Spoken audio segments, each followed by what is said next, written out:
सभी लोग एक एक लोग मंच पर आकर 5-5 लोग आ जाइएगा। व्यास जी का पूजन करिएगा। भागवत भगवान का पूजन करते हुए सभी लोग हेलो राधे हेलो हेलो सभी लोग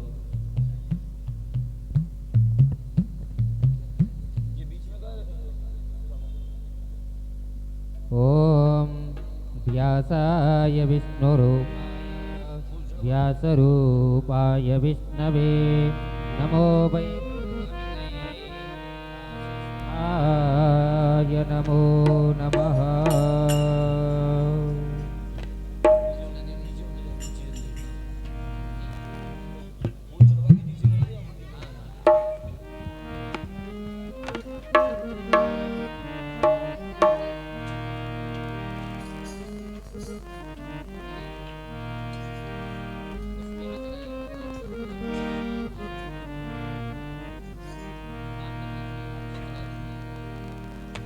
ओम नमोस्तु नन्ताय सहस्रमूर्तये सहस्रपादाक्षिशिरोरुबाहुवे सहस्रनाम्ने पुरुषाय शाश्वते सहस्रकोटियुगधारिणे नमः। यं ब्रह्मा वरुणेन्द्ररुद्रमरुता स्तुवन्ति देव्यस्तवये वेदैः साङ्ख्यपदक्रमोपनिषदैः गायन्ति यं श्यामगा ध्यानावस्थिततद्गतेन मनसा पश्यन्ति यं योगिनो यस्यान्तं न विदुसुरासुरगणा देवाय तस्मै नमः देवाय तस्मै नमः कस्तूरीतिलकं ललाटपटले वक्षस्थले कौस्तुभम्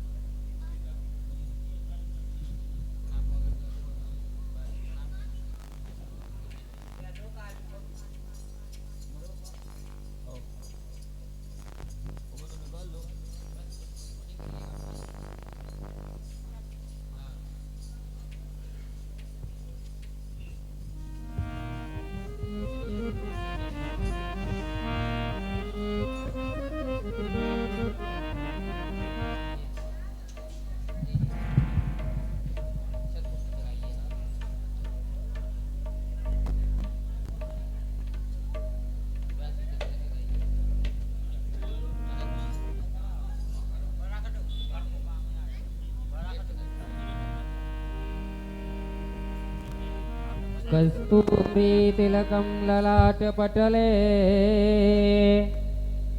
वक्षस्थले कौस्तुभं नासाग्रे वरमौक्तिकं करतले वेणुकणे कङ्कणं सर्वाङ्गे हरिचन्दनं सुललितम् कंठे च मुक्तावली गोपास्त्री परिवेष्टितो विजयते गोपालचूडामणि